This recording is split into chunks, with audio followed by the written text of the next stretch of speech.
The Phillies season comes to one of the more brutal ends that you could ever imagine, not just with the way the Game 4 ended, but the way the series against the Dodgers went. And where does the blame get assigned?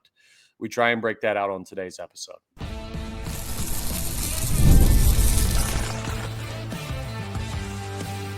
You are Locked On Phillies, your daily Philadelphia Phillies podcast.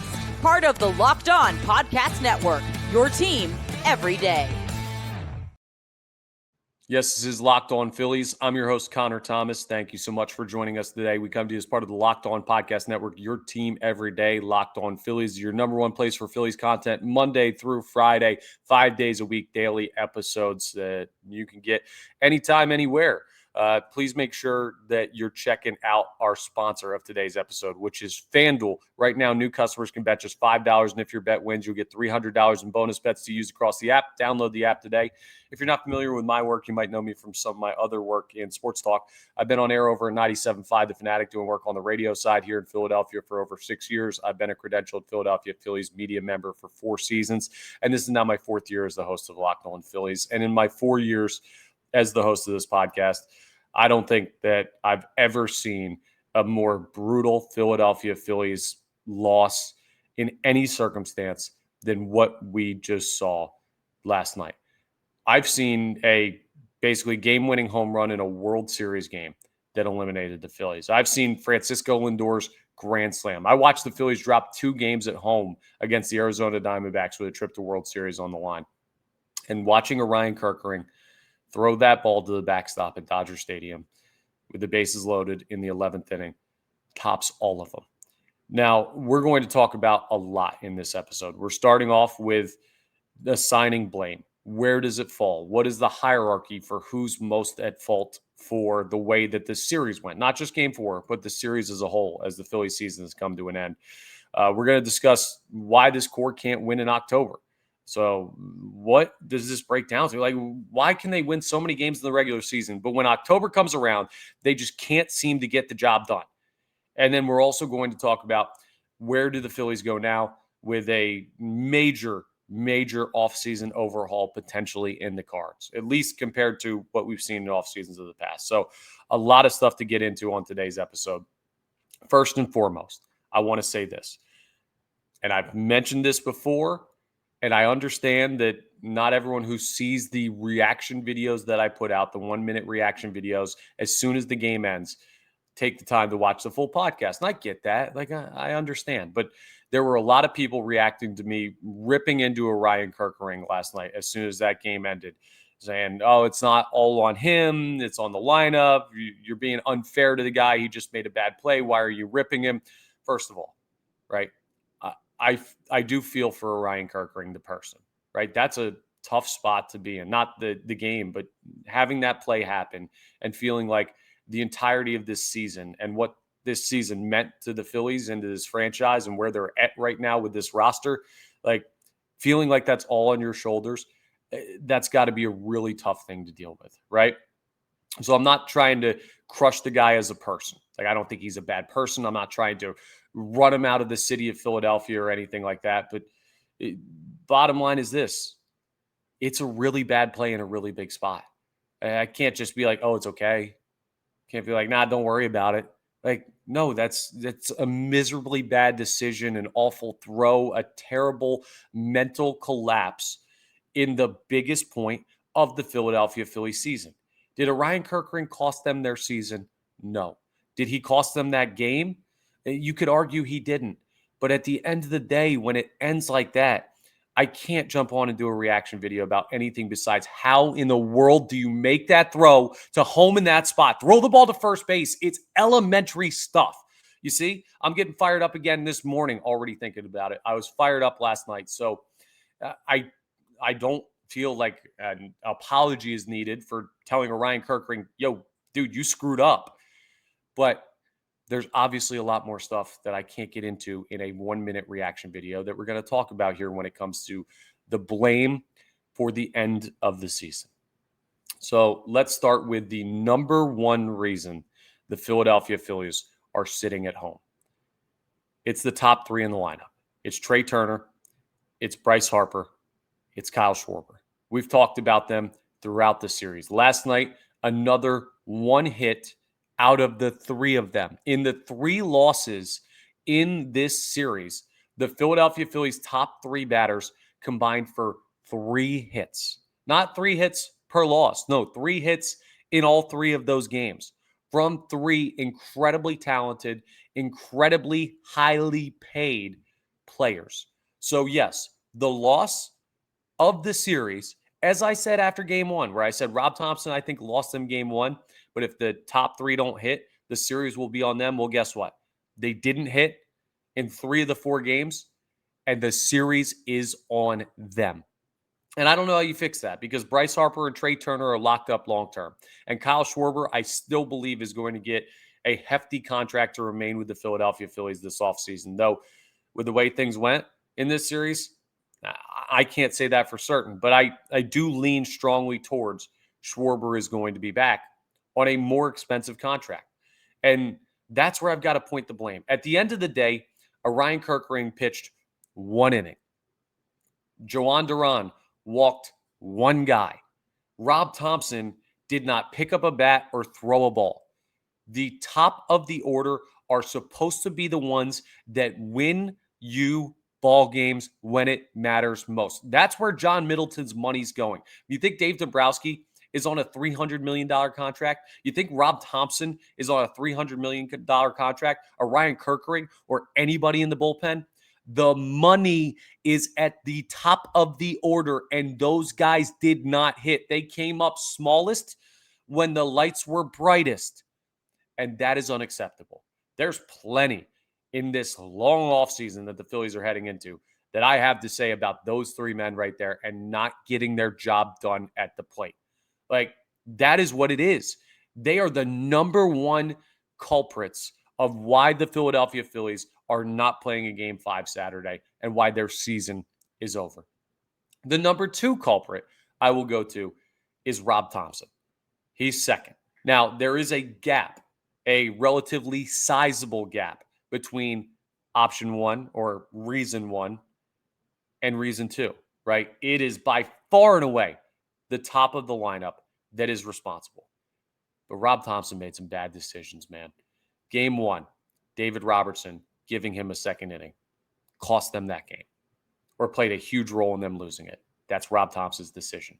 Game 2, bunting in the 9th inning with no outs, getting the tying run thrown out at third base when you should have been letting Bryson Stott swing away and use the momentum your team has built. That's on Rob Thompson. Game 3, did an exceptional job of managing the Aaron Nola, Ranger Suarez pitching dynamic. He did a great job in that game, right? It's easy to say, oh, he did good in the games that they won and did bad in the games that they lost. But no, watch those games back and tell me if you have a different opinion. And then last night, Rob Thompson going to Orion Kerkering in that spot. I have the timestamped tweets, all right? I said it when he put Orion Kerkering in the game. That's a mistake. You have a guy that has allowed 50% of his inherited runners to score all year long, not just in the postseason. No, all year. That's a stat that he compiled, which to me says he is not ready for the higher stress moments. So you put him in the highest stress moment possible? What are you doing? I would have stuck with Jesus Luzardo. I would have lived and died with the guy who set a career high in innings this year for you, set a career high in strikeouts for you, that you traded for this offseason and dominated for a large part of the year. That would have been the guy that I die with.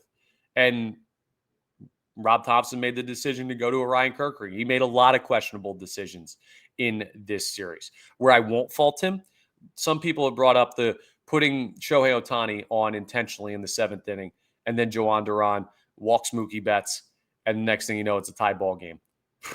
That's absolutely the right decision. Rob Thompson handled that perfectly.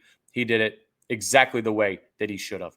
You cannot walk out of that series and say, we pitched to Ohtani with an open base, and he got the hit that killed us. That would be ridiculously negligent managing. So anyone who thinks they shouldn't have walked Ohtani, I'll tell you right now, you're flat out wrong. Like, that is just not the way that I see it. It's not the way Rob Thompson sees it, and I can't fault him for that. But he did enough that his job is in question. We'll talk about that more when we talk about where did the Phillies go now and that conversation, which is coming later in the episode. Then number 3, I'm going to go with the bullpen, who, while I think they were mismanaged at points by Rob Thompson, were not good enough in this series. Joan Duran can't come into that game and walk a batter. Orion Kerkering needs to step up for what his role is supposed to be. Dave Robertson, listen, you loaded up the bases, not loaded them up, but put runners on second and third for Matt Strahm. It's just, you didn't get enough out of the bullpen. And then number 4, I guess I will put is just kind of like everybody else, because I don't think there's anybody that is blameless in this. You could say Dave Dombrowski. I'm leaving him out of this conversation simply because we're going to have plenty of time to break down roster construction. I look at it more as like what you had. And do I think the Phillies had enough to beat the Dodgers? I do. They played them tight in game 1, game 2, and game 3. No, or game 4. None of those losses were like blowout losses where the quality of team was clearly a discrepancy. You had enough, but it was mismanaged and the players came up short. And everybody is on the docket for this one. But that is how I break down the series loss blame, right? You notice I didn't even list the Ryan Kerkering singularly. That's how I feel, right? Now, in that moment, in an immediate reaction video, how am I not going to yell about Orion Kerkering? Like, what do you think this is? But for anyone who thinks that's all that I'm pointing to for the loss, that he's the only guy, come on. That would be crazy. I don't believe that. And it's the top of the order that bears the most weight for this collapse. So we'll ask a question again in the next segment. Why this core can't win in October? I don't know. I don't know that I have an answer. And that's going to lead to some tough decisions. Let's talk about FanDuel first, though, because the NFL season is rolling and FanDuel has an offer you don't want to miss. Thanks, Birds, by the way, for getting doubled up by the Giants last night. But if that's just proof positive, you can win doing anything on FanDuel. Crazy stuff happens all the time in the NFL and in sports in general. And right now, new customers can take advantage of that crazy stuff happening. You can bet just $5 and get $300 in bonus bets if you win. That's right. Pick a bet, put down $5, and if it hits, you'll unlock $300 in bonus bets to use across the app. So pick a high percentage bet, something that would have like a really low payout. So like $5 may only win you 5 cents. But if you're a new user, as long as you win that bet, you're going to get those $300 in bonus bets. And that's what you use to start betting what you want to. Betting the fun stuff like props and parlays and futures, money line spread, all of that great stuff that they've got on FanDuel. Payouts are fast and easy. The interface is awesome. I love the FanDuel Sportsbook app, and it is my number one way and should be your number one way to bet on all your favorite sports. So what are you waiting for? Visit FanDuel.com to download the FanDuel app today and get started. So in case you're wondering what happens with Locked On Phillies, by the way, we're not done making episodes. Now, we're still 5 days a week. There's so much to react to. We'll talk about it more in the Where Did the Phillies Go Now segment of the podcast today. But if you think we're going away just because the Phillies season's over, now we're still here. So make sure that you're joining our everydayers, right? You're subscribing to the YouTube. We're available on YouTube. You can watch us and hit that subscribe button. It's free and easy. It'll get you notifications when new episodes are posted. I appreciate everyone who joined along for the Red October run, how short it may be. And we're also available wherever you get your podcasts. And if you're checking us out in podcast form, make sure you're rating and reviewing. I appreciate all y'all very much. You guys are the ones that I do it for. It's making it a little bit more bearable that I get to look into this camera and talk into this microphone today and get my thoughts out. And hopefully I'm expressing what you're feeling, because I'm a sad, broken sports fan today. Not just because of the Philadelphia sports day, but like because of the Phillies just, again, coming up short in an unbelievable way. I can't watch this baseball team over 162 games and see what I saw and expect them to just soil themselves in the biggest moments. But that's what keeps happening. And I'm at the point where I'm done believing in this core of players. I am. I've drawn a line in the sand. If they come back and their top 3 is Bryce Harper, Kyle Schwarber, and Trey Turner, They could win 1,000,000,000 games next year. It won't matter. October is the number one question mark, right? That's where I'm at right now. And it doesn't mean we won't continue to do the podcast. And it doesn't mean I won't continue to break down the games. And there will be points where my dumb self buys into next year's team. I can promise you that right now. So I'm saying it in the moment, and I'm going to go back on this next year because that's who I am as a sports fan, right? Remember, I'm a fan just like you guys, right? I get the opportunity to do this, but I want this team to win. I've rooted for this team my whole life, and I'm a positive person. Not today, but normally. So why can't this core win in October? It's a perplexing question that I don't think the smartest baseball minds on the planet have a true answer to. And as not one of the smartest baseball minds on the planet, I'm going to take my shot at it today. But here's my thoughts on the latest Phillies collapse and what it tells me about why they can't win. All right. So, number one, I think there is a culture problem with the Philadelphia Phillies. I don't mean that the guys don't like each other. I don't mean that they don't like the manager. I don't mean that the fan base is making them nervous and we need to be nicer to the guys. No. I just mean that the culture of the franchise, what they focus on, what their mentality is clearly not getting the job done. This is not just Bryce Harper, Kyle Schwarber, Trey Turner. This is Nick Castellanos. This is the lower guys in the order who sometimes seem to try and do too much. This is the manager who we've talked about throughout the year and people have brought up, letting the players get away with too much maybe, not pressing them enough in the regular season to fix mistakes before they kill you in October.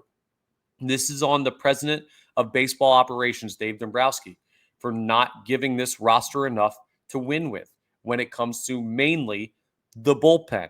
And that's not the trade deadline. No, that's the offseason where Max Kepler, Joe Ross, and Jordan Romano were your only additions through free agency. Sure, you traded for Jesus Luzardo. That's a great move. And he's going to be on this team next year. And I'm happy about that. But ultimately, Dave Dombrowski hung this team out to dry in some sense because of what he didn't do this offseason. And his job just got much, much bigger with all of the free agents you're going to have.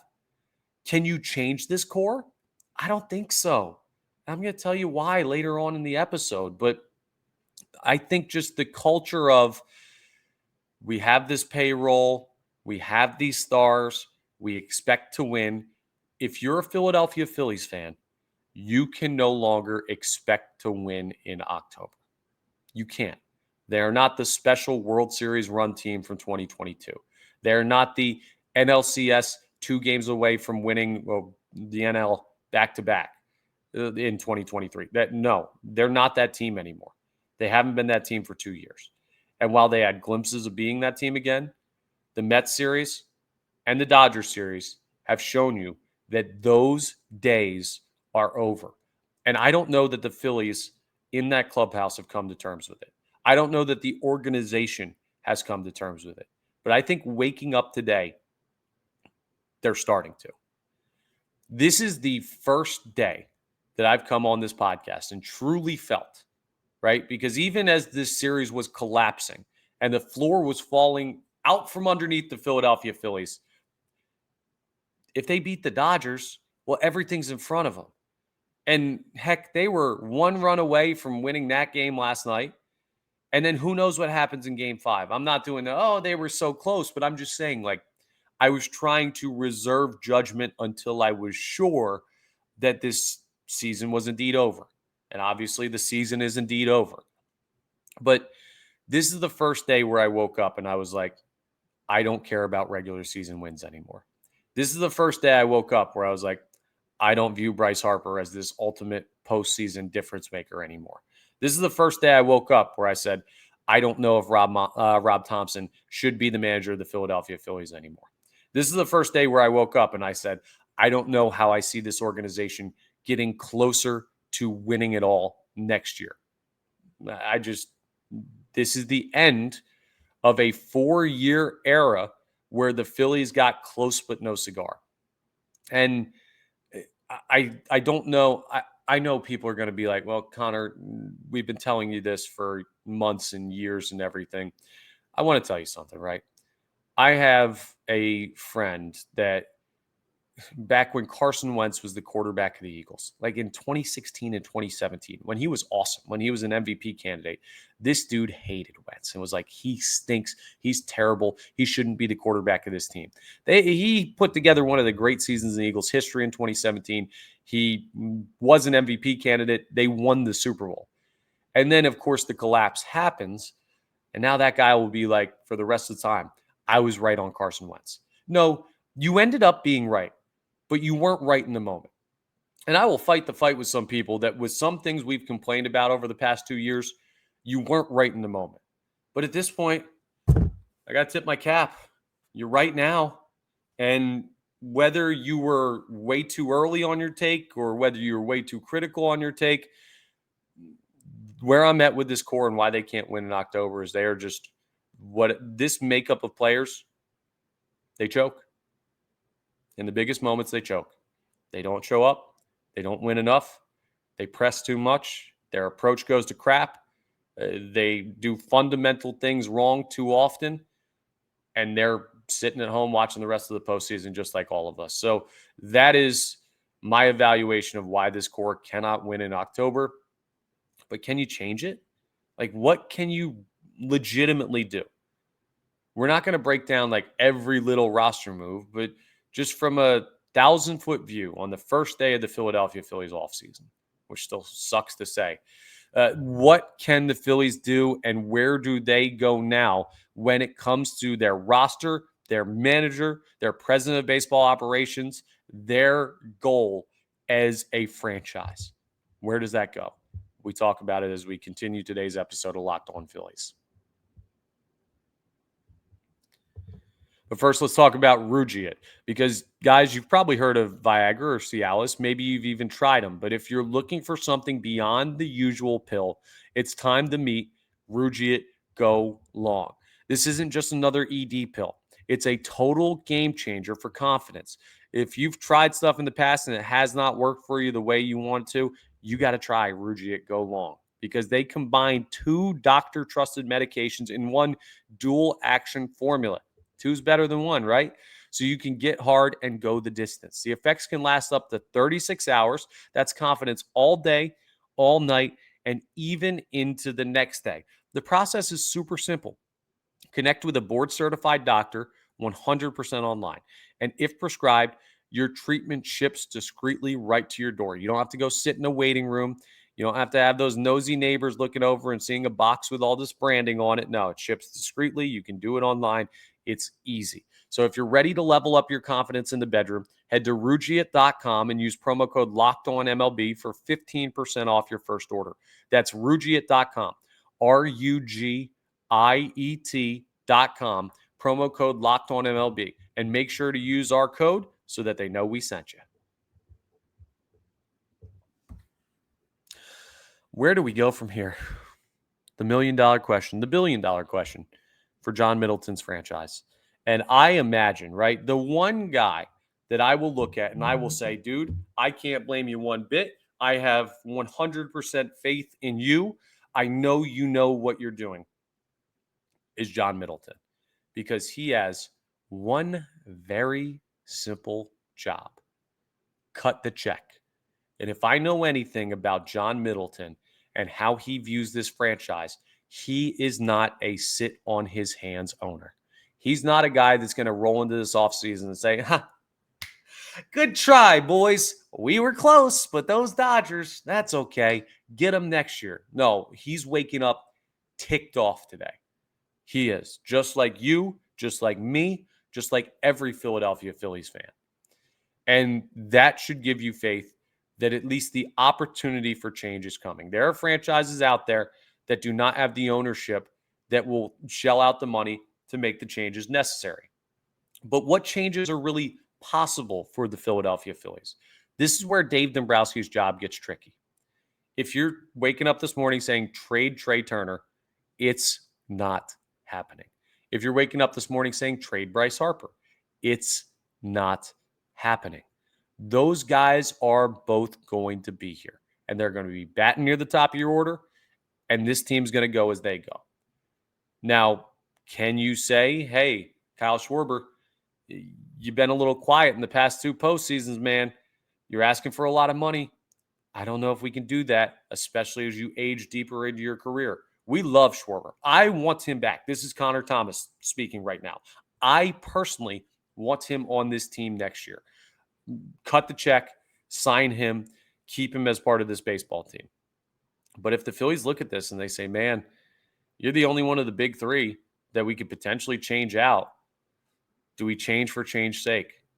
It might be about that time for the Philadelphia Phillies. And that's where Dombrowski's job is really tricky, because how do you look at the season Schwarber had and say, yeah, we're going to let him walk? But then how do you look at the fan base and say, yeah, I think this is going to be good enough? Because you've seen over and over and over again, they just can't get over that hump. They can't get to the point where they can win it all with these guys. And I'm not going to, listen, I'm not going to blow any smoke, all right? I was trying to think of an expression that I could actually use, be family friendly here on Locked On Phillies. But bottom line is this: they ain't winning with those 3 guys at the top of the lineup right now, in my opinion, right? They're not winning next year or the year after that or the year after that. I'm not going to believe it until I see it, right? They're going to have to prove it to me in October, and that's the only way. So if they run back those guys, they run back those guys, and I won't be able to blame Dave Dombrowski, but I won't be excited about it. Now, you'll have other roster spots you can make changes at. I imagine we've seen the last of Nick Castellanos in Philadelphia. His contract's movable. They'll eat some money. They'll find a trade partner. That frees up room. We may have seen the last of Alec Boehm in Philadelphia. Free up more room. We may have seen the last of Bryson Stott in Philadelphia. Free up room. We may have seen the last of Brandon Marsh in Philadelphia. Free up room. These are all movable players. Now, what do you get back from them? I don't know. You've probably seen the last of Max Kepler. That frees up more money. He had a nice series. Played good defense, created some offense. I got no beef with Max Kepler today. But is he a guy that you want to re-sign? I'm not there. So as you see, like JT Realmuto is a free agent. Ranger Suarez is a free agent. You got bullpen spots you can move around and change. You got guys you can let go. Like, there are a lot of players outside the top 3 that you can move or you can let walk. The problem is the top 3 are still the same. And if I blame them the most for the playoff loss and there's a sizable gap, what good does retooling the rest of the roster do if those guys don't show up? That's what's really tricky about this Philadelphia Phillies offseason is, are they willing to make wholesale changes outside of the top 3 to try and do this differently?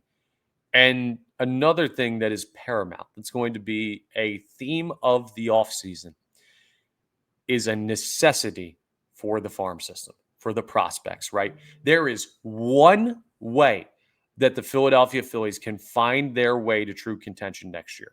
One way. And if they don't get this, they won't be there. Andrew Painter, Justin Crawford, Aiden Miller have to be on this team next year, and they have to be good. There's no, we missed on Aiden Miller, but Justin Crawford and Andrew Painter are good. And Andrew Painter's not great, but we got an outfielder and a middle infielder. All 3 of those guys have to be quality major league players. That's the only way this works. Because I don't believe they're going to go out and spend enough with the albatross contracts of Harper and Schwarber and Turner. And I believe Schwarber's getting an albatross contract to join those other 2. I don't think they can spend enough to add more superstar power. Those roles are filled. So the young guys, it's your time. And then finally, the last thing I will say is on the manager and his coaching staff. Nobody's job is safe. Rob Thompson was asked about it after the game last night. He basically said, hey, I got 60 people in that clubhouse right now that are brokenhearted. I'm focused on that right now. I don't have time to think about my job as far as job security. And that's the right answer. And I respect him for putting his group of personnel and players, coaches, all of that ahead of worry about whether or not he's going to keep his job. But at the end of the day, hitting coach, pitching coach, bench coach, base coaches, Rob Thompson himself, everybody's job is up for grabs. I wouldn't be shocked if the Phillies moved on from all of them. That's just it, right? Anything's on the table for this offseason because wholesale changes are needed. Wholesale changes might not be possible.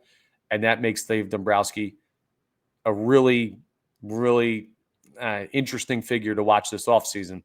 By the way, if you think his job is safe, I lean towards yes, but I'm not 100%. Things are going to change, folks.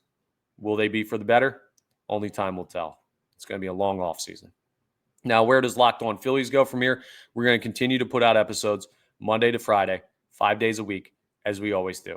So make sure, again, you're subscribing to the YouTube, rating and reviewing, checking us out in podcast form. We are part of the Locked On Podcast Network, your team every day. But we begin the offseason of grading out players, stay or go, potential moves, looking at the free agent class, managers that may potentially be available. There will be news in the coming days of how the Phillies are handling this. There's going to be a lot of stuff still to react to. So, I mean, if you're sitting there ready to watch Rome burn, the spark was lit last night. We're going to sit back and react to it burning. We'll talk on Monday.